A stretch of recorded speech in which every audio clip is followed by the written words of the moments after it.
날씨가 점점 추워지고 있습니다. 기온이 많이 떨어지고 있고요. 감기라든지 독감도 요즘에 많이 유행하고 있는데 우리 성도님들 건강에 유의하시고 또 조심하시기 바랍니다. 날씨가 이렇게 추워지면 우리가 느껴지는 바가 있죠. 이제 곧 크리스마스 성탄이 다가오고 있구나. 예수님의 탄생을 우리가 기념하고 기억하는 그 날이 다가오고 있구나라는 것을 우리가 느끼게 됩니다. 오늘 본문의 이야기는 이 예수 그리스도의 탄생에 대한 이야기를 설명하고 있습니다. 크게 세 가지 단위로 이루어져 있습니다. 첫 번째는 1절부터 7절까지 말씀, 예수 그리스도의 탄생 이야기 그 자체가 기록되어 있고요. 그리고 두 번째로는 목자들에게 알려진 예수의 탄생 이야기입니다. 8절부터 20절까지 기록되어 있고요. 그리고 마지막으로 예수라는 이름을 짓고 그다음에 할례를 행하는 그 정결 예식을 행하는 그 사건이 기록되어 있습니다. 이 본문을 통해서 우리가 알 수 있는 것은 무엇이냐면 예수의 탄생 기록은 굉장히 단순하고 간략하게 기록되어 있습니다. 기적도 없고 특별한 사건이 일어나는 일도 없습니다. 누가는 단순하게 역사로서 이 내용들을 기록하고 있는 겁니다. 있는 그대로의 사실. 그래서 독자에게 연대 그리고 장소, 사건의 정황을 정확하게 알려주고 있는 것입니다. 우리가 성경을 계속해서 나누면서 접속사에 대해서 주의해서 보시라고 말씀을 드렸죠. 1절 말씀이 그때에라고 시작하고 있습니다. 그때에 가이사 아구스도가 영을 내려 천하로 다 호적하라 하였으니, 이 그때에는 언제일까요? 1장에서 일어나는 여러 가지 사건들이 일어난 후 혹은 그 사건들이 일어난 그 시기를 의미하는 것입니다. 누가복음 1장에서는 어떠한 사건들이 나타났습니까? 약속이 주어진 이야기들이 쭉 나타나 있고요. 그 약속들이 하나하나 이루어져 가고 있는 모습들이 누가복음 1장을 통해서 나타나고 있습니다. 예수의 탄생에 대해서 그리고 세례 요한의 탄생에 대해서 약속이 주어졌고, 먼저 무엇이 이루어졌습니까? 늙어서 나이 많아서 임신하지 못한 사가랴와 엘리사벳 부부에게 아이가 잉태되고요. 그 아이가 태어나서 요한이라고 하는 이름을 갖게 되었습니다. 그리고 이어서 그때에 누가복음 2장의 사건도 같이 시작되고 있는 것입니다. 이 가이사 아구스도는 누구냐면 기원전 27년부터 기원 후 14년까지 다스렸던 로마의 황제인 것입니다. 로마의 황제가 어떤 명령을 내렸습니까? 천하로 다 호적하라. 그러니까 인구조사를 하라는 것입니다. 근데 오늘날처럼 인구조사를 할 때 각 가정을 방문하고 가구를 방문해서 그 조사원들이 조사를 하는 것이 아니라, 이때 당시에는 성경을 통해서 우리가 알 수 있는 것은 3절 말씀에 보면 모든 사람이 호적하러 각각 고향으로 돌아갔다라고 이야기를 하는 것입니다. 그러니까 오늘날과는 반대죠. 오늘날은 각각의 가구에서의 사람들이 있으면은 그 공무원들이 와서 조사를 하고 파악해서 돌아가는데, 이때는 모든 사람들이 각자의 고향으로 돌아가서 호적을 했습니다. 이 인구조사를 한 이유는 무엇이냐면 아마도 세금을 징수하기 위한 목적일 것입니다. 그래서 누가복음에 의하면 당시 총독은 구레뇨라는 사람이었습니다. 구레뇨가 수리아 총독이 되었을 때 처음 인구조사를 실시했다라고 이야기를 하고 있습니다. 이 누가의 기본적인 목적은 무엇이냐면 베들레헴이라고 하는 이 장소에서 예수가 다윗 왕을 어떻게 계승해 나가는지에 대해서 그 연관성을 붙이려고 하는 부분이다. 그것을 설명하려고 이야기를 하고 있는 것이죠. 그런데 누가복음은 다른 복음서들과 달리 어떠한 이유로 이 일들이 이루어지느냐라고 하면 세상적인 역사의 흐름 가운데 누가복음의 예수 탄생의 이야기가 같이 발맞춰 가고 있습니다. 그러니까 역사적인 사건과 역사적인 어떠한 일어났던 일들, 그런 사실 가운데 이 누가복음의 사건들이 같이 병행해서 가고 있어요. 그렇기 때문에 누가복음에서 임금들, 황제 그리고 임금들, 정부와 이 총독들이 무엇에 지금 영향을 주고 있는 것이냐면 하나님의 역사에 함께 기여하고 있는 모습을 보여주는 겁니다. 하나님께서 예수 그리스도를 이 땅에 보내셔서 구원자의 역할을 감당하시는 그 첫 시작점에 어떠한 사건이 계기가 된 겁니까? 호적하라, 황제의 명령, 그리고 황제의 명령을 수행하는 그 인간들의 과정들, 이 부분들이 요셉과 마리아로 하여금 베들레헴으로 오게 만들어 주었다라는 것입니다. 그 사람들은 하나님의 역사를 알지 못했지만 어떻게 되는 겁니까? 하나님의 역사의 자리 가운데 쓰임 받고 있다는 사실입니다. 그러니까 하나님이 일하시는 이 방법, 하나님이 일하시는 그 목적에 자기들도 모른 채 사용되어지고 있다라는 사실입니다. 하나님께서는 이러한 사람들을 통해서도 일하십니다. 그리고 역사를 만들어 가십니다. 그분이 하나님이신 거예요. 하나님께서 하나님의 사람들을 불러주시고 어떤 하나님의 사역, 하나님의 역사를 일으키실 때 무엇인가 대단한 기적과 이적, 특별한 어떤 사건들로만 구성하시는 것이 아니라 일반적인 평범한 삶의 자리 가운데 세상의 사람들까지도 도구로 사용하시는 모습들을 우리는 볼 수가 있는 것입니다. 구약 성경을 보면서 여러 가지 이야기들이 나오죠. 유명한 고레스 칙령, 바벨론으로 잡혀갔던 이제 유다 포로민들이 해방되어서 다시금 예루살렘으로 돌아가는 그런 귀한 명령을 내리는 이 고레스라고 하는 왕도 역사적인 인물 키루스라고 하는 사람이었죠.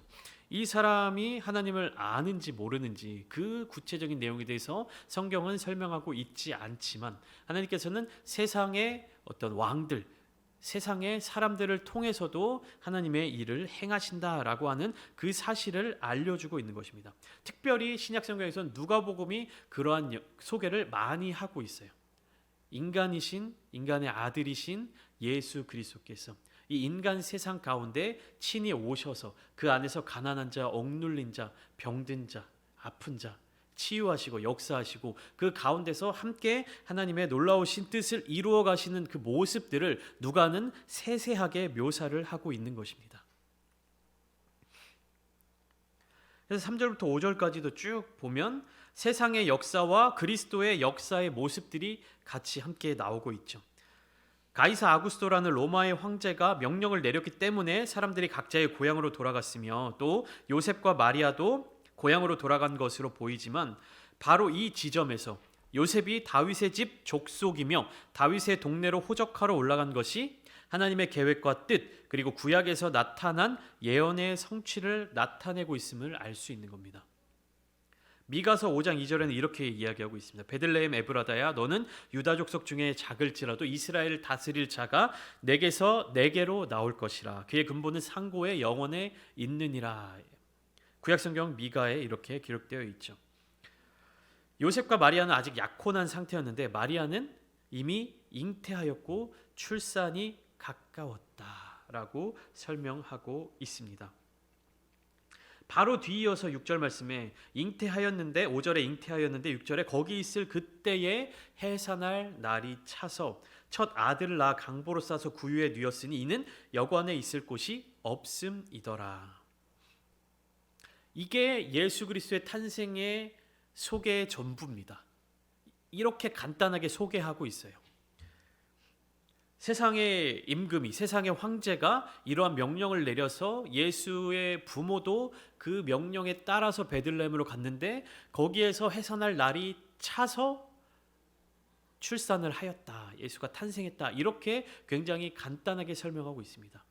구원자이신, 메시아이신, 그리스도이신 인류의 역사 가운데 정말 유일하신 예수 그리스도께서 태어나시는 이 모습을 누가는 굉장히 심플하게 소개하고 있는 것입니다.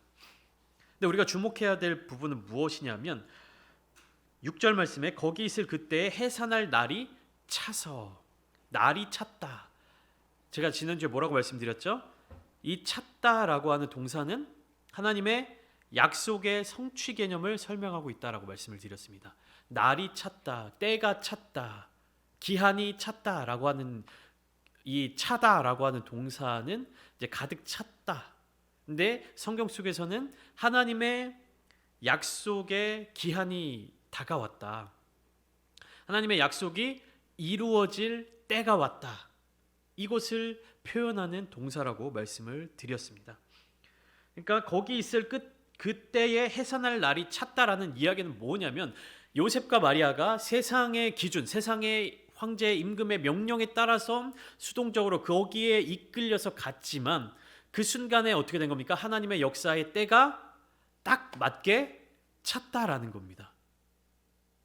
그러니까 베들레헴으로 이들이 가게 된 것이 세상의 힘에 의해서 움직인 것처럼 보이지만 실제적으로는 누구의 인도하심인 겁니까?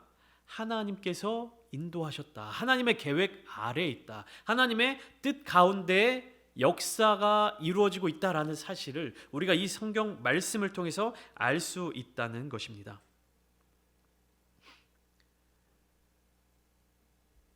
생명의 창조 그리고 구원의 역사를 인도하신 하나님께서 이렇게 해산할 날이 차고 때가 차고 그 날이 이를 때에 역사를 이어가신다라고 하는 사실이죠. 근데 어떤 일이 있냐면 첫 아들을 낳아서 구유에 누였는데 여관에 머물 곳이 없었다라는 거예요. 여기서 첫 아들은 장자의 특권과 책임을 강조하는 부분이며 동시에 요셉과 마리아에게 다른 자녀들이 있음을 알려주고 있는 것입니다. 그러니까 첫 아들이라고 하면 이제 둘째 아들도 있을 것이고 뭐 그 뒤에 이어갈 동생들이 또 태어날 것이다라는 것을 묘사하고 있는 것이죠. 이 예수님의 동생들이 성경에 종종 등장하고 있습니다. 곳곳에 등장하고 있고요. 그리고 야고보서라든지 유다서를 쓴 그 저자들이 예수님의 동생으로서 초대교회의 지도자의 역할을 감당했었다라고 하는 사실들을 우리가 알 수가 있습니다. 그런데 이 인류의 구원자이신 예수 그리스도께서 인간의 몸을 입고 태어나셨는데 지금 어떤 상태인 겁니까? 여관에 머물 곳이 없었다. 여관에 머물 곳이 없어서 먹이통에 누워 있는 거예요. 구유가 뭐냐면 이제 말이나 뭐 이렇게 먹이를 담아주는 그런 먹이통입니다. 그러니까 그 통에 강보를 싸서 뉘어 놓았다라고 이야기를 하고 있는 겁니다. 딱 보시면 1절부터 7절까지 누가복음에서는 예수님의 탄생에 있어서도 기적적이거나 영웅적인 요소들이 포함되고 있지 않습니다. 짧게 사실만을 기록하여 전달하고 있으며 세례 요한이 탄생할 때 나타났던 기적이라든지 또 마태복음에서와 같은 동방박사들의 방문이라든지 이러한 일들이 나타나고 있지 않습니다. 그러면 누가복음에서는 어떠한 일들이 나타나고 이어지고 있느냐? 그것이 8절부터 20절까지 말씀인데요. 목자들에게 전해진 예수 그리스도의 탄생 소식입니다. 목자들에게. 예수님의 탄생과 관련해서 이 목자들이 등장하는 것은요. 누가복음에서만 볼 수 있는 독특한 점입니다. 이 누가가 예수님의 탄생을 목자들과 연관시키는 이유가 무엇일까요?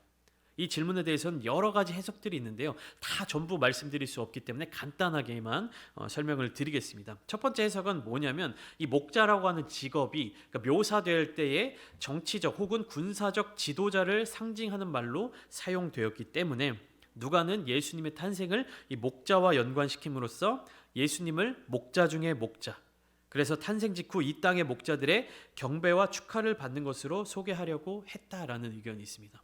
그러니까 예수님께서 참 목자 중에 목자이시다. 그렇기 때문에 예수님의 탄생에 이 목자들의 참여, 목자들의 경배가 함께 기록되어 있다라는 주장이 있고요. 두 번째 해석은 무엇이냐면 목자들이 당시 사회에서 가난하고 천한부류의 사람 혹은 죄인들인데 누가는 바로 그들이 예수님을 맨 처음 만나 경배한 사람들이었다고 강조하려고 했다는 것입니다. 이것은 마태복음에서 동방박사들이 예수님을 찾아왔던 것과는 좀 대조되는 그런 이야기인 것이죠. 누가복음을 우리가 앞으로 계속 쭉 이어나갈 텐데요. 누가복음은 전체적으로 사회적 약자들, 그때 당시에 그다음에 그런 사회적으로 천대받던 직업들, 그리고 여인들에게 많은 관심을 보여주고 있습니다. 예수님께서 그들에게 손을 내미시고 그들을 찾아가시고 그들과 함께 교제 나누시는 모습들이 보여지고 있는데 바로 이러한 부분들을 설명하고 있다라고 주장하는 의견이 있고요. 세 번째는 바로 이 목자들을 등장시킨 이유는 예수님의 탄생과 다윗의 동네인 베들레헴을 연관시키기 위해서다라는 주장이 또 있습니다. 다윗이 뭐 하는 사람이었죠? 어린 시절에 아버지의 양떼를 치던 목동이었죠. 그러니까 그런 다윗의 자손, 그리고 목자로서의 역할을 감당하는 예수 그리스도를 설명하기 위해서 예수의 탄생에 목자들을 등장시켰다라고 이야기를 하고 있는 것입니다. 이런 수많은 가설들이 있고 수많은 주장들이 있지만 우리가 핵심적으로 살펴보아야 하는 것은 무엇이냐면 이 목자들이 예수 그리스도의 나심을 들은 내용, 그리고 듣고 난 이후에 목자들이 무엇을 행했느냐, 어떤 태도를 취했느냐라고 하는 부분입니다. 우선은 목자들은 지금 무엇을 하고 있었죠? 8절을 보면 그 지역의 목자들이 밤에 밖에서 자기 양떼를 지키더니 라고 기록되어 있습니다. 그러니까 밤 늦은 시간에 잠을 자지도 못하고 자기에게 주어진 일을 다 하고 있었던 목자들, 이 목자들에게 하나님의 천사가 나타난 것입니다. 밤 늦은 시간이면 뭘 해야 되는 시간입니까? 평범한 사람들은 다 잠자리에 들고 쉬어야 할 때입니다. 근데 이 목자들은 밤 늦은 시간까지도 자기들이 책임을 지고 있는 자기들의 양떼를 지키고 있었다라는 사실이죠. 그때에 이 목자들에게 하나님의 천사가 나타난 것입니다. 자기의 삶에 있어서 충실했던 사람들, 자기에게 주어진 역할들을 감당하였던 사람들, 그리고 지도자적인 역할이라든지 어떤 주인의 위치에 있었던 사람들이 아니라 어떤 종의 역할, 낮고 천한 백성들의 그러한 역할을 감당하고 있었던 이 목자들에게 하나님의 천사가 나타났다라는 것이죠. 그리고 주의 사자가 그들 곁에 섰을 때에 주님의 영광이 그들을 두루 비추었다라고 하는 사실입니다. 그러니까 누가복음의 이 시작 초반부부터 누가라고 하는 이 저자가 이 글을 읽는 대상을 어떻게 특정했는지를 아시겠죠. 나의 삶에 있어서 너무나도 부족하고 현실의 삶에 있어서 치여 살아가고 있고 무엇이 복음이고 무엇이 진리고 내가 정말로 예수 그리스도를 따라 살아갈 수 있는 자격이 있는 사람인지, 내가 정말 그렇게 거룩한 삶을 살아갈 수 있는 자격이 있는 사람인지 그렇게 의심하고 걱정하는 사람들에게 예수님께서 바로 여러분들 같은 삶의 자리 가운데 찾아오셨다. 예수 그리스도의 탄생이 바로 이러한 목자들과 같은 사람들에게 가장 먼저 알려졌다. 예수께서는 바로 이러한 사람들을 찾아오셨다. 예수께서는 바로 이러한 사람들을 사랑으로 찾아오셨다라고 하는 것을 계속해서 알려주고 있는 것입니다. 누가복음의 서론 부분, 누가복음의 시작점에서부터 계속해서 이 메시지를 전달하고 있는 거예요. 약속이, 하나님의 약속이 주어졌고 그 약속이 이루어지는데 이 약속은 대단한 사람들, 위대한 사람들, 종교적, 정치적 고위 지도자들에게만 주어지는 것이 아니라 누구에게 주어진다고요? 복음을 믿는 자들, 기다리는 자들, 약속의 말씀을 기억하는 자들, 그 말씀이 주어지는 모든 자들에게, 그 약속을 믿고 기다리는 모든 자들에게 약속이 성취될 것이다. 하나님의 구원이 이루어질 것이다. 하나님의 축복과 은혜가 주어질 것이다. 이것을 계속해서 강조하고 있는 것입니다. 그래서 10절부터 14절까지 보면 천사가 이르되 무서워하지 말라. 보라, 내가 온 백성에게 미칠 큰 기쁨의 좋은 소식을 너희에게 전하노라 라고 이야기를 하고 있어요. 누구에게 미칠? 온 백성에게 미칠. 누구에게는 주고 누구에게는 안 주고 이렇게 가려진 게 아니라 모든 사람들에게 다 주어지는 큰 기쁨의 좋은 소식을 전하고 있다. 이 큰 기쁨의 좋은 소식이 무엇입니까? 제가 한번 말씀드렸죠? 복음, 기쁜 소식. 그것이 복음이라는 것입니다. 모든 이들에게 기쁜 소식이 주어졌어요. 누구나 다 기쁜 소식을 기다립니다. 기쁜 소식을 듣고 싶어 합니다. 기쁜 소식이 필요합니다. 그것이 누구에게 주어진다고요? 온 백성에게. 예수 그리스도의 탄생의 복음이 목자들을 비롯한 모든 사람들에게 전해졌던 것처럼 예수 그리스도의 구원의 복음이 오늘날 저와 여러분들에게도 전해지신 줄 믿습니다. 이 예수는 누구시냐 하니까 11절, 오늘 다윗의 동네에 너희를 위하여 구주가 나셨으니 곧 그리스도 주시니라. 그리스도와 주가 합쳐져 있어요. 구주가 나셨는데 그리스도이자 주님이시다라고 이야기를 하고 있는 거예요. 그리스도는 무엇입니까? 메시아, 구원자라는 뜻이고요. 주는 주님, 주인이라는 뜻입니다. 바로 이 강보에 쌓여 구유에 누워 있는 아기가 구원자이자 주님이시다. 그러니까 메시아의 표적이었던 것입니다. 이 표적을 목자들에게 보여주는 것이었어요. 그리고 뭐라고 이어지냐면 지극히 높은 곳에서는 하나님께 영광이요 땅에서는 하나님이 기뻐하신 사람들 중에 평화로다라고 이야기하고 있습니다. 이때 당시 로마에서는요, 장차 황제가 될 아기가 태어나면 시인들과 연설가들이 평화와 번영을 선언하는 그러한 관습이 있었습니다. 그러니까 왕의 아들, 황제의 자리를 이어받을 아들이 태어나게 되면 이 아들을 통하여서 로마의 평화와 번영을 추구한다라고 하는 그러한 노래들, 그러한 시들이 막 발표되었어요. 그런 것과 마찬가지로 그것과 가까운 형식으로 하늘로부터 예수 그리스도의 탄생의 기쁨과 평화의 좋은 소식이 전해지고 있는데 사람의 말로, 사람의 노래로, 사람의 표현으로 감히 비교할 수 없는 천군 천사들의 노랫소리가, 하나님의 기쁨의 소리가 예수의 탄생의 자리 가운데 목자들에게 전해졌다라고 하는 것입니다.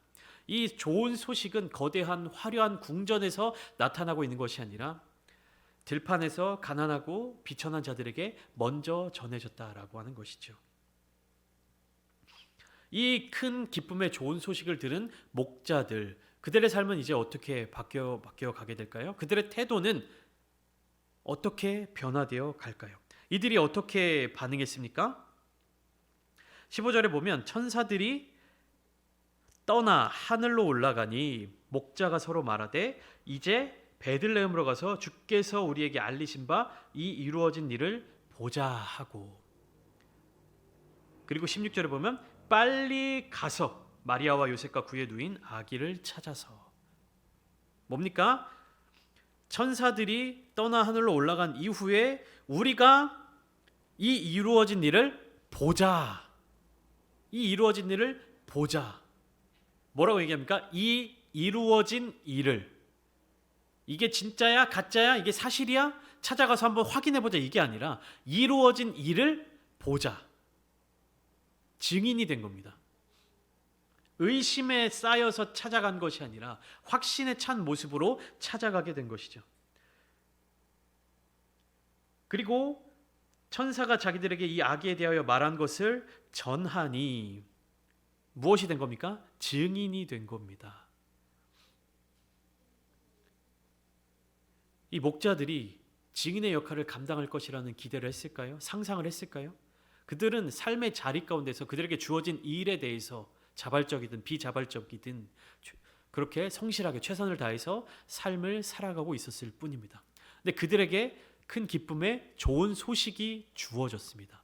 그 복음이 주어졌을 때 이 사람들의 삶의 모습이 변화된 거예요. 이 사람들의 태도가 바뀌게 된 것입니다. 복음을 받아들인 이 사람들의 모습이 어떻게 바뀌게 된 것입니까? 증인들이 되는 것입니다. 보고 전하게 되는 것이고, 20절에 굉장히 중요한 말씀이죠. 듣고 본 그 모든 것으로 인하여 하나님께 영광을 돌리고 찬송하며 돌아가니라. 하나님께 영광을 돌리고 찬송하는 자들이 되었다라는 사실입니다. 온 백성에게 미칠 큰 기쁨의 좋은 소식, 누구나에게 주어지는 그 복음을 듣자 이 사람들이 어떻게 바뀐 겁니까? 하나님께 영광을 돌리는 사람, 그리고 찬송하는 사람들로 바뀌게 된 것입니다. 여러분들 어떻습니까? 우리가 날마다 예배의 자리 가운데 나오고 기도의 자리 가운데 나오고 우리의 삶의 자리 모든 순간순간마다 예수 그리스도 하나님 아버지의 뜻을 따라 살아간다고 하는 우리 그리스도인들이, 우리가 큰 기쁨의 좋은 소식을 마음에 품고 살아가는 저와 여러분들의 삶의 자리 가운데 하나님께 영광을 돌리고 찬송하는 삶의 모습이 나타나고 있으십니까? 여러분들의 삶의 모습 속에서, 각자의 자리 가운데 머물러 있는 그 삶의 모습 속에서 다른 사람들이 여러분들의 모습을 통하여서 하나님께 영광 돌리고 찬송하는 그 기쁨을 함께 누리고 계십니까? 여러분들이 각자의 삶의 자리 가운데 증인으로서의 삶을 살고 계십니까? 누가복음은 이것을 알려주고 있는 겁니다. 복음이 우리에게 전해져 온다면, 복음이 저와 여러분들에게 심겨진다면 이것이 어떻게 나타나야 하는지에 대해서 말해주고 있는 것입니다. 누가복음 3장부터 쭉 이어지는 예수님의 공생의 사역의 이야기들 속에는 바로 이 부분들이 계속해서 증거되고 있는 겁니다. 그리고 더 나아가서 어디까지요? 사도행전까지. 복음이 심어진 곳에, 복음이 열매 맺어진 곳에, 복음이 전달되는 그곳에 반드시 변화가 생긴다는 겁니다. 하나님께 영광 돌리는 사람들이 세워지는 것이고 찬송이 넘쳐나게 된다는 것입니다. 오늘 우리가 말씀을 함께 나누고 또 기도의 자리 가운데로 나아갈 때 여러분들의 삶의 자리 가운데 고단한 삶의 자리, 너무나도 분주하고 바쁘고 일상에서의 삶에 있어서 굉장히 어려움에 많이 빠져 계실 수도 있는데 그 자리에 복음이 들어오게 되면 어떻게 된다고요? 오늘 목자들에게 큰 기쁨의 좋은 소식이 전해졌을 때 목자들이 달려가서 증인이 되고 하나님께 영광 돌리고 찬송하게 된 것처럼 여러분들의 삶의 자리 가운데 큰 기쁨의 좋은 소식이 가득하게 될 줄로 믿습니다. 그러니까 기도하실 때 하나님 이 복음을 우리가 놓치지 않게 하여 주시옵소서. 큰 기쁨의 좋은 소식이 우리의 삶을 주관하게 하여 주시고 우리가 이 복음의 증인이 되게 하여 주시어서 하나님께 영광을 돌리며 찬송하는 삶을 살아가게 하여 주시옵소서. 함께 기도하시는 오늘 이 시간 되기를 주님의 이름으로 축복합니다.